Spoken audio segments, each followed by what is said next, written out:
تو بتائے کہ اگر یہ ہونا ہے تو پھر ایمان لاؤ اور عمل صالح کرو. ان اللہ یامرکم ان تؤدوا الامانات الی اہلیہا. اللہ تعالیٰ تم کو حکم دیتا ہے کہ تم جن کی امانت تمہارے پاس ہے ان کو لوٹا دو. یہ امانت لوٹانے کا کیا مطلب ہے؟ دیکھیے کوئی صاحب سفر پہ جا رہے ہیں تو بولے کہ صاحب یہ 1000 دینار ہے آپ رکھیے میں آ کے لے لوں گا. جب وہ آئے اور پوچھے کہ بھئی میرے 1000 دینار آپ دے دیے یہ امانت واپس لوٹا دیے. اب آپ انجان بولے یا بولے کہ آپ 1000 رکھا ہے. ارے کہاں ہے 500 رکھا کہ 1000 بول رہے ہیں. اب وہ لکھنے پڑھنے کا تو زیادہ اور رواج نہیں تھا, اسی لیے حکم بھی آیا کہ اپنے ٹرانزیکشنز لکھ لیا کرو. 1450 برس پہلے یہ حکم آیا, گواہ بھی بنا لو. تو بولے یہ جو دھوکہ دیتے ہیں امانت میں ایسا مت کرو. اگر کوئی امانت تمہارے پاس رکھایا ہے تو اس کو لوٹا دو. اور پھر وَإِذَا حَكَمْتُمْ بَيْنَ النَّاسِ أَن تحکموا بالعدل. اور اگر تم انسانوں میں فیصلہ کرو تو پھر انصاف کا فیصلہ کرو. یہ میرا ہے. ایسا کئی وقت ہوا رسول اللہ صلی اللہ علیہ وسلم کے پاس ایک یہودی اور مسلمان کا کیس آیا اور رسول اللہ صلی اللہ علیہ وسلم کو معلوم تھا کہ مسلمان غلطی پہ تھا, تو آپ نے یہودی کے فیور میں جو ہے فیصلہ سنایا, مسلمان کے خلاف فیصلہ سنایا. آپ عدل سے نہیں ہٹے, یہ مسنون ہے.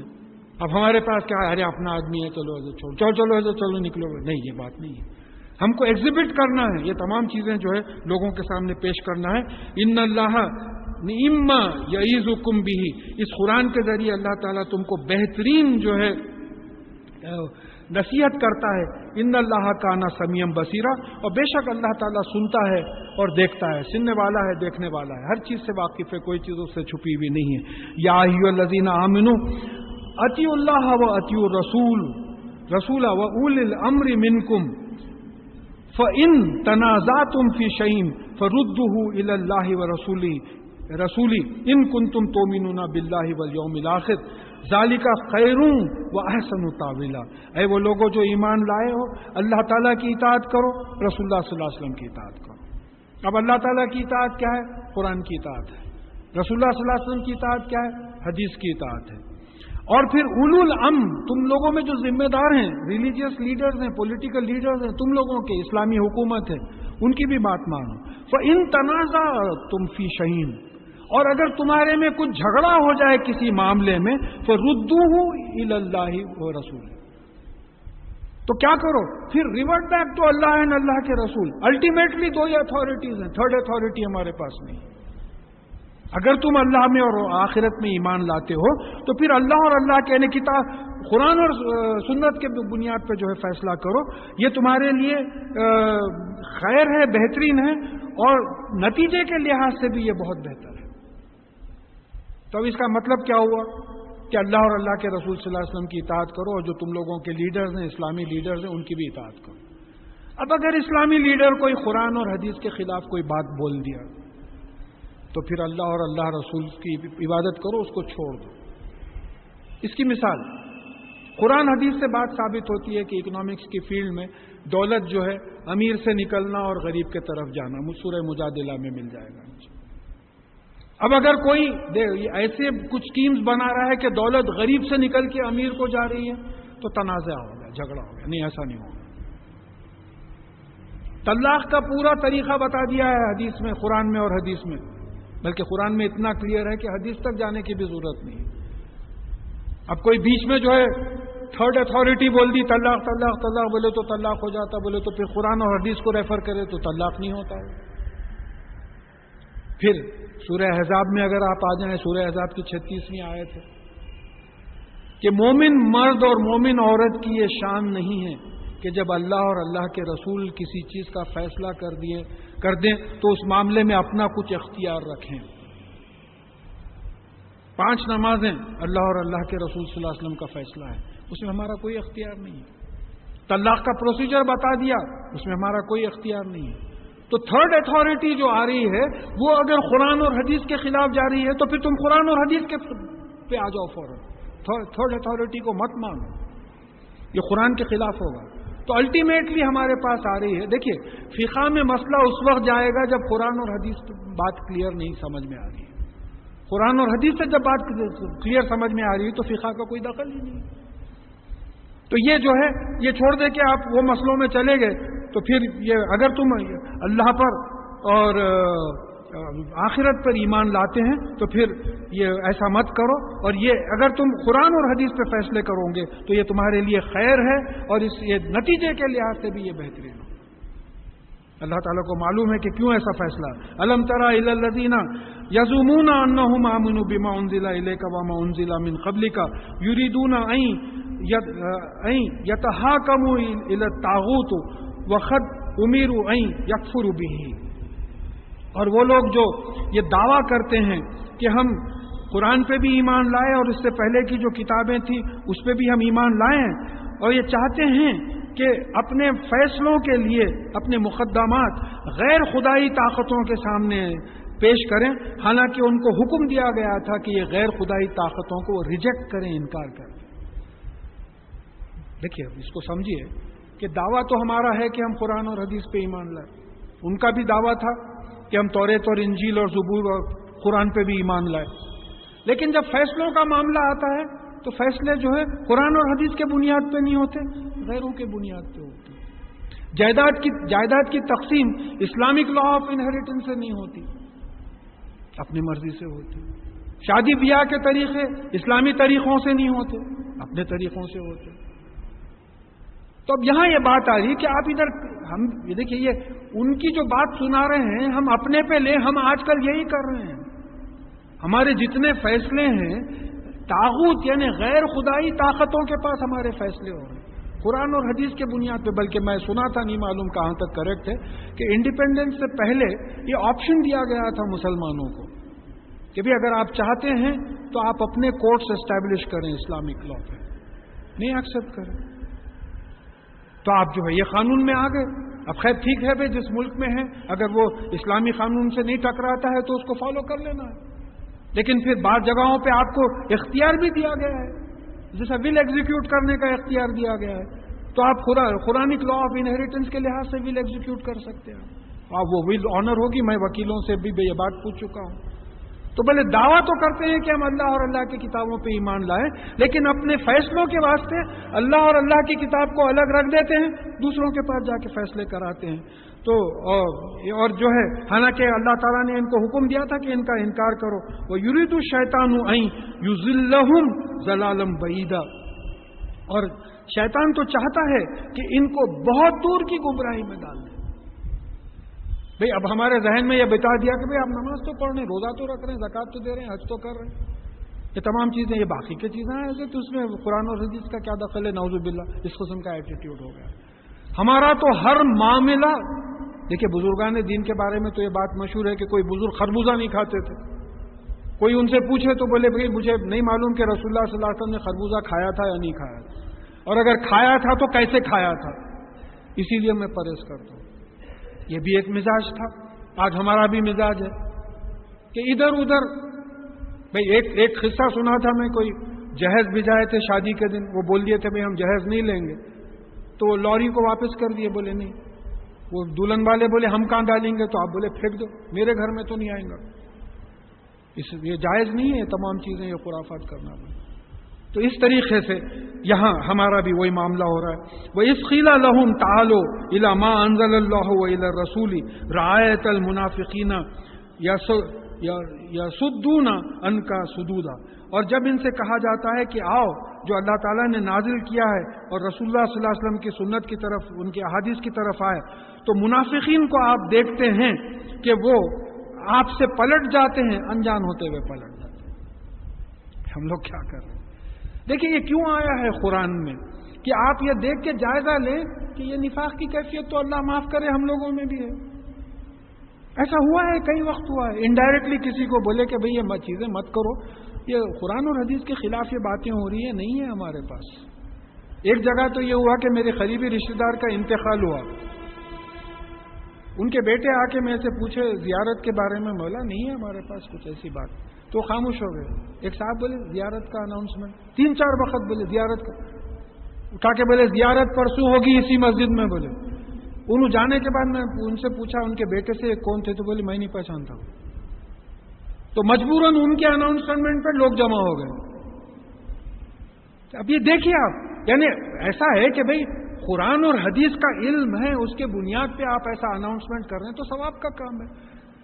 جہاں کوئی ایسی چیز نہیں ہے اس کا جو ہے اناؤنسمنٹ کر دے رہے ہیں۔ تو یہاں یہ بات سمجھ میں آ رہی ہے کہ یہ نفاق کی کیفیت ہے کہ یہ لوگ کیا کہتے ہیں، وَإِذَا جب ان سے کہا جاتا ہے کہ اللہ اور اللہ کے رسول کی طرف آؤ، یعنی قرآن اور حدیث کی طرف آؤ، تو آپ دیکھتے ہیں کہ منافق انجان ہو جاتے ہیں، بالکل پلٹ جاتے ہیں، انجان ہو جاتے ہیں۔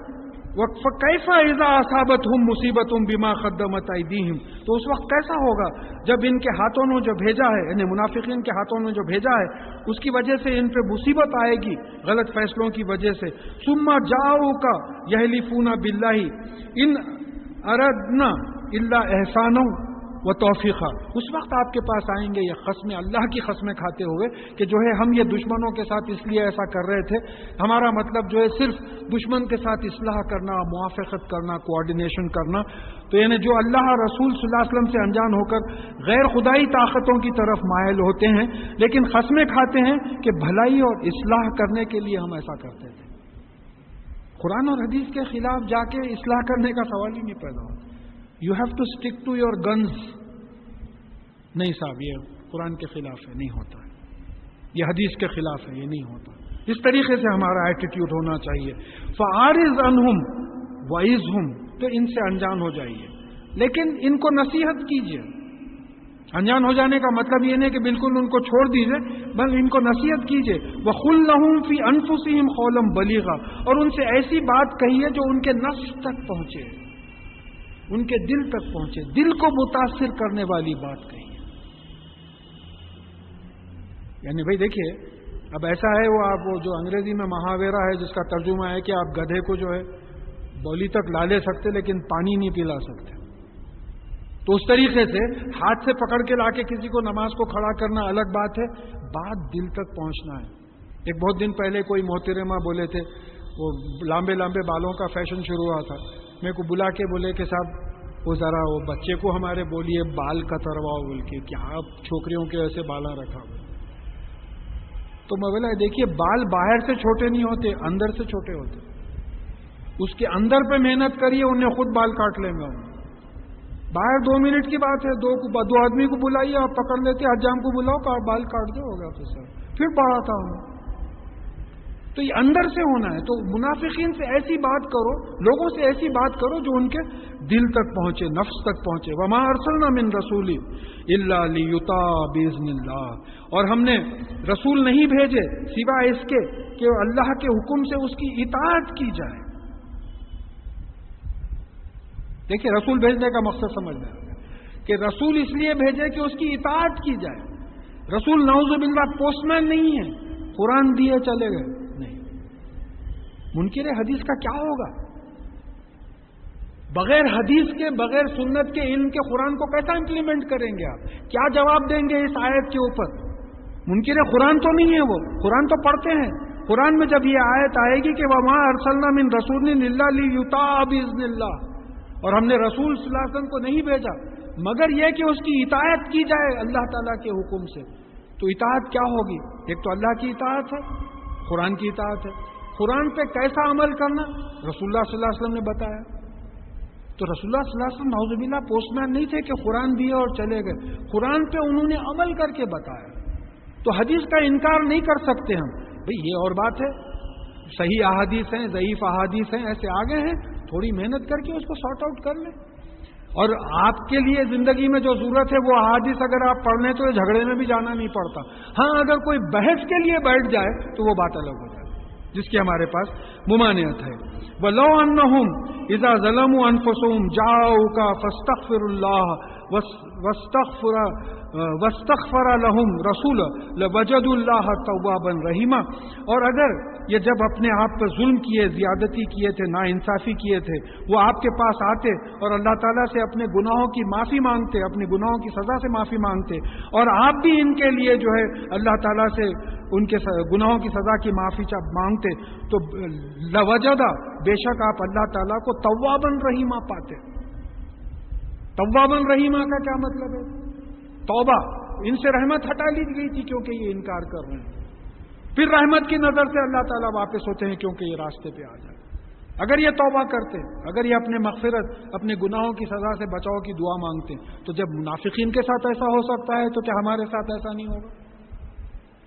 تو یہاں پھر ہم کو اس سے منافقین سے یہ لیسن لینا ہے کہ اگر ہماری بھی زندگی میں جو جو غلطیاں ہیں، اگر ہم اللہ تعالیٰ کے پاس جائیں اور اللہ تعالیٰ سے استغفار کریں، اللہم اغفر لی، اللہم اغفر لی، اللہم اغفر لی، یا اللہ ہمارے غلطیوں کو کی سزا سے ہم کو بچا دیجئے، ہماری غلطیوں سے ہم کو بچا دیجئے. پہلا prevention is better than cure, پہلے غلطیوں ہی سے بچا دیجئے، جو غلطیاں ہوئی ہیں ان کی سزا سے بچا دیجئے. تو تم اللہ تعالیٰ کو توبہ قبول کرنے والا توبہ کر رہا ہے، پھر یہ کیا ہے؟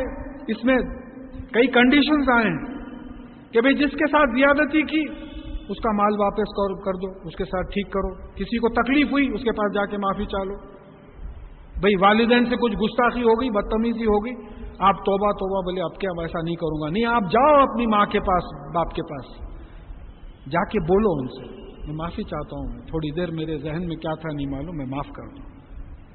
دیکھیے کیسا خوش ہوتے، رو دیتے، وہ آنکھوں میں پانی آ جاتا ہوں کہ ماشاءاللہ کیا بچے. ایک اجتماع سے ایسی کہ ایک صاحب جا کے اماں کے پاؤں پہ گر گئے، جا کے وہ ملے مجھ سے، بعد میں بولنے لگے کہ بھئی عجیب سی بات ہے، زندگی میں پہلی دفعہ وہ بچہ یعنی اطاعت چھوڑو پیروں پہ گر گیا، آ کے اس کو اتنا اثر ہوا کہ باتوں کا معلوم ہی نہیں تھا کہ قرآن اور حدیث میں ماں باپ کا یہ مقام ہے.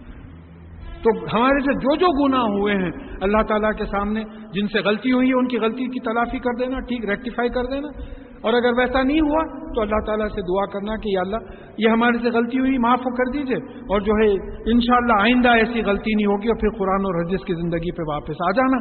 تو اللہ تعالیٰ بھی اپنی رحمت سے واپس آ جاتے ہیں، رحمت کی نظر سے واپس آ جاتے ہیں، رحمت پھر برسانے لگتے ہیں، اور اللہ تعالیٰ رحم کرنے والے ہیں، ترس کھانے آئے. فلا وربک لا یؤمنون حتی یحکموک فیما شجر بینہم ثم لا یجدوا فی انفسہم حرجا مما قضیت ویسلموا تسلیما. یہ بڑی تگڑی آیت ہے ہمارے لیے. اور آپ کے مالک، آپ کے پالنے والے کی قسم ایسا ویسا نہیں کھاتے.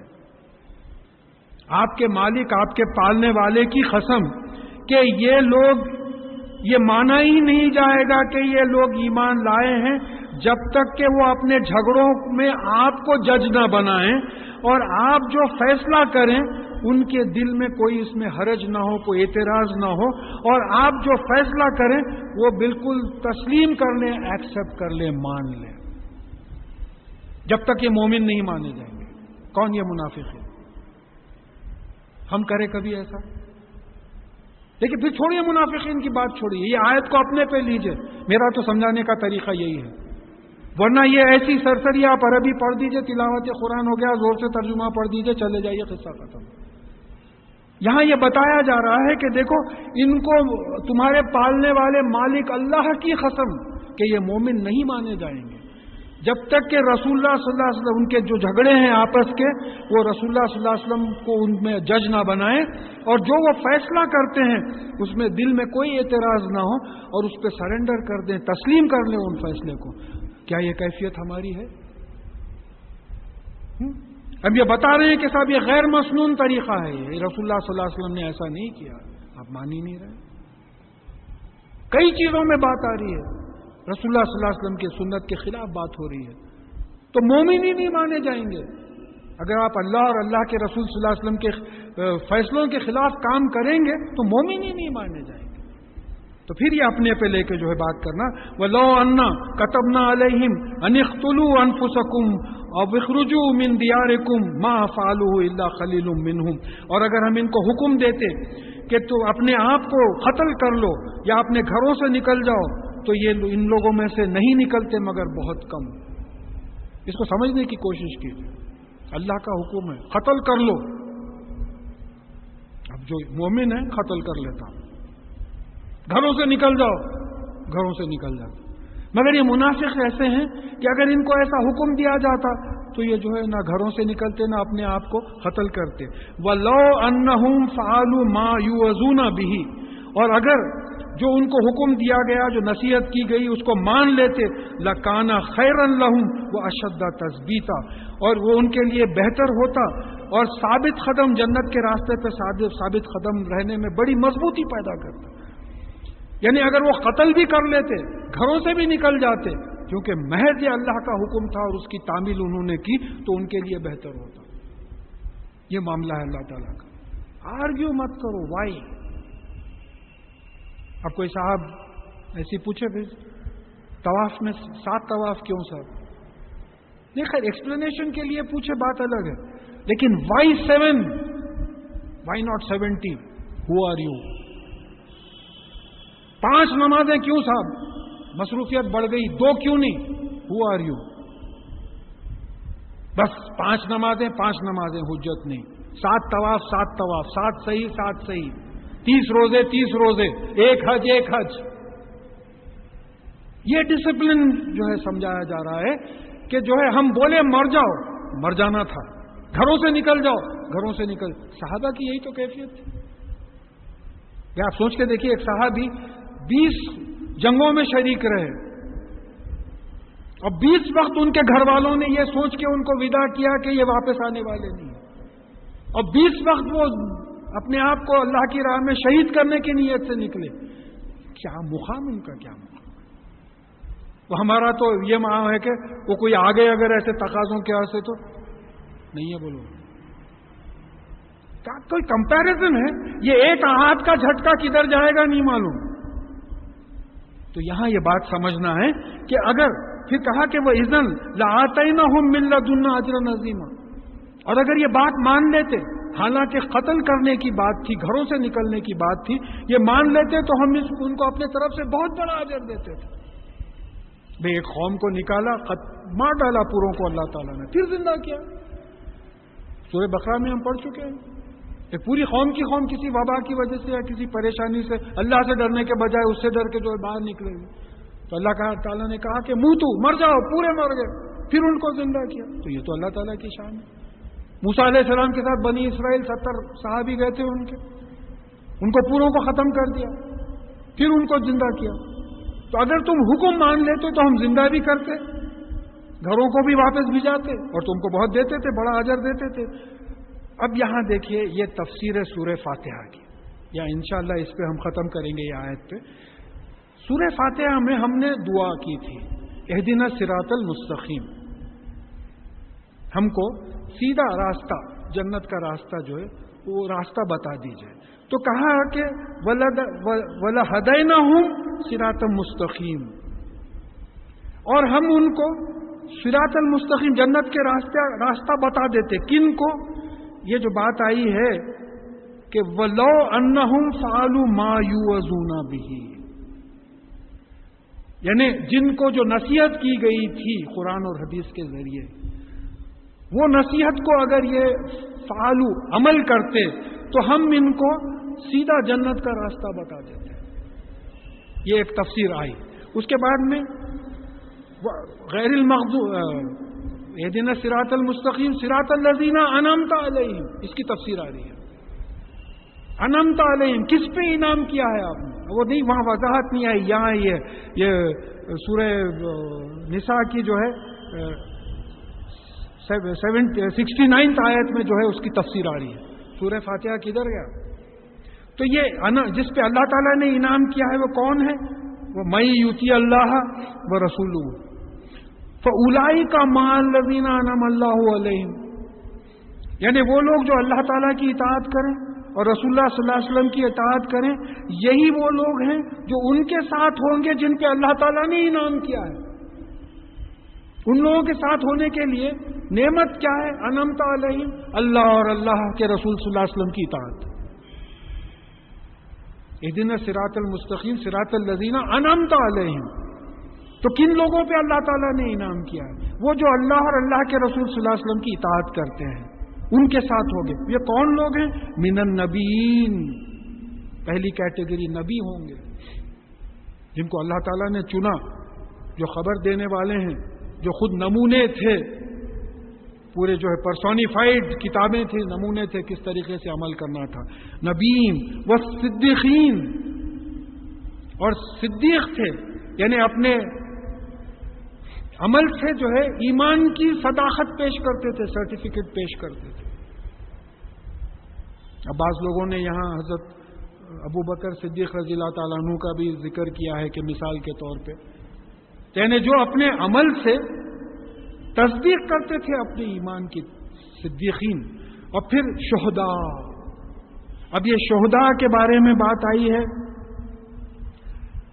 کہ سورہ بقرہ میں ہم 143 آیت میں پڑھ چکے ہیں کہ ہم نے تم کو امت وسطیٰ بنایا، بیچ کی امت بنایا تاکہ تم لوگوں پہ شہید رہو، جیسا کہ رسول اللہ صلی اللہ علیہ وسلم تم پر شہید ہیں. شاہد کہ رسول اللہ صلی اللہ علیہ وسلم کیسے شہید تھے کہ بھئی وہ خود نمونہ بن کے دین کو پیش کرتے تھے اور پھر نظر رکھتے تھے کون ایمان لایا کون نہیں ایمان لایا. تو یہ شہداء کون ہیں؟ جو خود نمونے بنتے ہیں دوسروں کے لیے. تم بہترین امت ہو جو انسانوں کے لیے نکالی گئی ہے. تم لوگوں کو نیکی کی طرف بلاتے ہو، برائی سے روکتے ہو اور اللہ پہ ایمان لاتے ہو. تو نمونے بنتے ہیں اور پھر نظر رکھتے ہیں کہ بھئی سب لوگ ایمان لائے، بات پہنچا دیے. یہ شہداء ہے. اب یہاں اردو میں جو ہے شہداء کا مطلب مارٹیرز کا لیے جو اللہ کی راہ میں جو ہے شہید ہوئے ہیں، لیکن کئی علماء کے خیال کے لحاظ سے اس سینس میں قرآن میں کہیں وہ لفظ نہیں آیا ہے. ہمارے پاس اردو ووکیبلری میں یہ بات آتی ہے، وہ بھی ہم لے سکتے ہیں. اور چوتھی کیٹیگری والصالحین، اور یہ نیک لوگ، یعنی جو غلطیاں زندگی میں ہیں قرآن اور حدیث کے خلاف جو جاری ہیں اس کی اصلاح کرنے والے، ان کو ٹھیک ٹھاک کرنے والے. بچپنا گزرا سمجھ میں نہیں آیا، کچھ ذرا بڑے ہوئے کچھ سمجھ میں آیا، یہ غلطیاں ہیں بھائی نکالو، اور بڑے ہوئے سمجھ میں آیا. اور ہمارا تو یہ ہے کہ مرنے کو آگے مگر سمجھ میں نہیں آیا. تو یہ ہے انعام جن پہ اللہ تعالیٰ نے انعام کیا ہے. یہ نبیین ہے، صدیقین ہے، شہداء ہے اور صالحین ہے. تو انعمت علیہم، ان لوگوں کے ساتھ ان کی کمپنی ہوگی. اور اللہ تعالیٰ بول رہے ہیں کہ حسن اولئک رفیقا، اور یہ بہترین کمپنی ہے، بہترین صحبت ہے. اب لوگ بولتے کیا اچھا گروپ ملا تھا صاحب کالج میں، بولے انٹر میں تھے جب ہم، ارے کیا انٹیلیجنٹ بریلینٹ گروپ ملا تھا، ہم اسی کو بڑی چیز سمجھے. ارے فلانے ڈپارٹمنٹ میں کیا اچھے لوگ ملے تھے. تو بولے اصل کمپنی تو یہ ہے، یہ 4 لوگوں کی کمپنی کے لیے کرو. نبیین، صدیقین، شہداء اور جو ہے صالحین کی کمپنی کے لیے یہ ہے صراط المستقیم. اس کے لیے کیا کرنا ہے؟ وہ من یطیع اللہ و رسول، یعنی جو اللہ کی اطاعت کیا اور رسول کی اطاعت کیا، یعنی جو قرآن پہ عمل کیا ویسے ہی جیسے کہ رسول اللہ صلی اللہ علیہ وسلم نے بتایا، تو پھر یہ جنت میں ان کے ساتھ ہوں گے. ذالک فضل من اللہ وکفی باللہ علیما، اور یہ ہے اللہ تعالیٰ کا فضل ہے. میاں فضل ہو رہا ہے اور ایک فلیٹ خریدے، گاڑی بدل دیے نا، ہے فضل ہو رہا ہے. ذالک کا فضل، یہ ہے فضل اللہ تعالیٰ کا. کیا ہے؟ آخرت میں یہ کمپنی ملنا، جنت میں یہ کمپنی ملنا، یہ فضل ہے اللہ تعالیٰ کا. اور کفی باللہ علیم، اور اللہ تعالیٰ عالم کافی ہے علم رکھنے کے لیے. ایسا نہیں ہے کہ جو ہے آپ کچھ کر رہے ہیں اللہ تعالیٰ کو نہیں معلوم ہے. اللہ تعالیٰ کو پکا علم ہے کہ آپ کیا کیا کر رہے ہیں، اور اللہ تعالیٰ کافی ہے علم رکھنے کے لیے.